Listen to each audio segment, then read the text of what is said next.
नमस्कार दोस्तों, स्वागत है आपका कोड ऑफ नॉलेज चैनल में।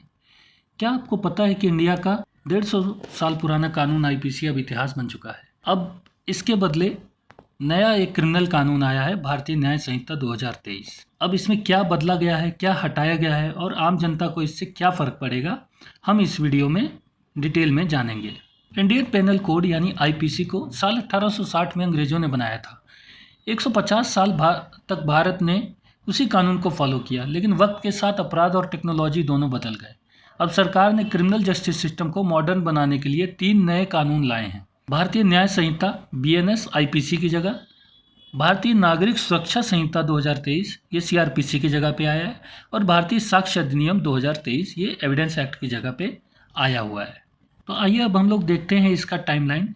ये जो तीनों कानून है ये 20 से 21 दिसंबर 2023 में पार्लियामेंट के द्वारा पास किया गया था, और इसको राष्ट्रपति की सहमति मिली थी 25 दिसंबर 2023 को, और ये 1 जुलाई 2024 से लागू हो चुका है।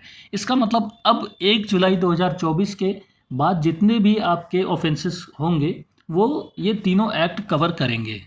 तो आइए अब हम लोग देखते हैं कि भारत सरकार को इससे क्यों रिफॉर्म करना पड़ा, इसमें बदलाव क्यों करना पड़ा। आईपीसी एक कॉलोनियल एरा का लॉ था जो आज के मॉडर्न टाइम के साथ फिट नहीं बैठता था, और विक्टिम सेंट्रिक अप्रोच आईपीसी में कम था। एक्चुअली क्या था कि बहुत सारे अमेंडमेंट्स आईपीसी में और सीआरपीसी में टाइम के साथ साथ किए गए, जैसे कि 2012-13 का जो इंसिडेंट हुआ था निर्भया कांड, उसके बाद जो हम लोग जानते हैं कि 354 ABCD 376 ABCD ये सब चीज़ें ऐड की गई थी, तो उसको भी इसमें जो है फिट किया गया है, क्योंकि मॉडर्न टाइम के हिसाब से जो आईपीसी में बदलाव करना ज़रूरी था। इवन बहुत सारे ऐसे सेक्शंस भी थे जो आईटी एक्ट के साथ रीड किए जाते थे, उनको भी जो है इसमें फिट करना था, क्योंकि टेक्नोलॉजिकल अप्रोच जो है हमें ज़रूरी था इसको करना। इवन जो विक्टिम का कंपनसेशन स्कीम जो होता था 357 ABC जो है, इसको भी इसमें न्यूली इंट्रोड्यूस करके नए सेक्शंस के साथ रिफॉर्म करना ज़रूरी था, और उसके साथ साथ नए डेफिनेशंस भी इसमें ऐड किए गए हैं। कुछ नए तरीके के ऑफेंसेस भी ऐड किए गए हैं जो हम आगे देखेंगे कि किस किस तरीके के ऑफेंसेस इसमें ऐड हुए हैं। Even electronic evidences, documentary evidences, ये सब चीज़ें जो हैं कुछ कुछ इसमें बदलाव किया गया है, वो हम लोग आगे देखेंगे कि क्या क्या बदलाव किया गया है। अब जैसे इसके अंदर जो है बीएनएस के अंदर 20 नए ऑफेंसेस को इंट्रोड्यूस किया गया है जो आज के टाइम में प्रेवलेंट। 19 आईपीसी के प्रोविज़न रिमूव किए गए हैं, और 23 ऑफेंसेस में मिनिमम पनिशमेंट का भी प्रावधान इसमें किया गया है। और सबसे बड़ा बदलाव जो है जो पेटी ऑफेंसेस को लेके हुआ है, पेटी ऑफेंसेस में पनिशमेंट जो है कम्युनिटी सर्विस को किया गया है। कम्युनिटी सर्विस यानी कि समाज सेवा, ये एक्चुअली क्या है कि ये फॉरेन से इसको इंट्रोड्यूस किया गया है। यूएसए वगैरह में ये कम्युनिटी सर्विस प्रेवलेंट है। 33 ऑफेंसेस के इम्प्रिजनमेंट में बदलाव किए गए हैं, उनको बढ़ा दिया गया है इम्प्रिजनमेंट का टेन्योर, और 83 ऑफेंसेस में हायर फाइन्स का प्रावधान भी किया गया है। आईपीसी में 511 धाराएं थी, वहीं बीएनएस में सिर्फ 358 सेक्शंस हैं। बीएनएस के तहत अब ऐसे अपराध भी कवर होंगे जो पहले कभी कानून में नहीं थे, जैसे कि mob lynching, organise crime, terror financing, digital and cyber crime. इतना ही नहीं, अब ऑनलाइन एफआईआर भी दर्ज की जा सकती है और डिजिटल सबूतों को कोर्ट में मान्यता मिलेगी। आइए अब कुछ नोटेबल चेंजेस को देखते हैं कि क्या क्या चेंजेस इसमें किए गए हैं।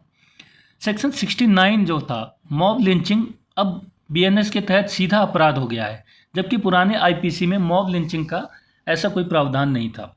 सेक्शन 113 जो है बीएनएस का, मर्डर और कल्पेबल होमिसाइड की परिभाषा को भी चेंज किया गया है। सेक्शन 250 जो है फेक न्यूज़ या झूठी जानकारी फैलाना अब दंडनीय अपराध है।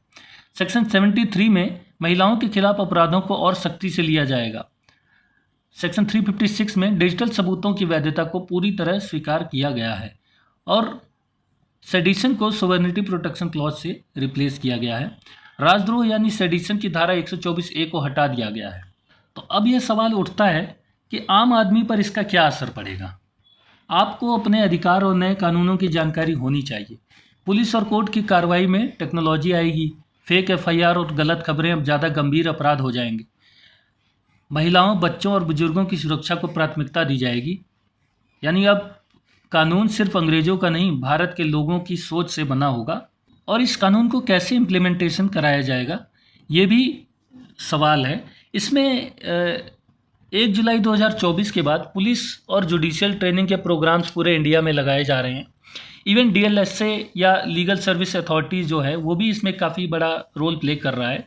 जो अवेयरनेस ड्राइव चल रही है लीगल सर्विस अथॉरिटी के द्वारा, काफ़ी कई सारे स्टेट्स में इसको अवेयर किया जा रहा है। आइए अब देखते हैं कि BNS को इम्प्लीमेंट करने के लिए गवर्नमेंट क्या क्या कार्रवाई कर रही है। तो इसमें पुलिस और जुडिशियल ट्रेनिंग पूरे इंडिया में दी जा रही है, पुलिस को और जजेस को। और लीगल सर्विस अथॉरिटी के द्वारा अवेयरनेस ड्राइव भी कई सारे स्टेट्स में चलाया जा रहा है।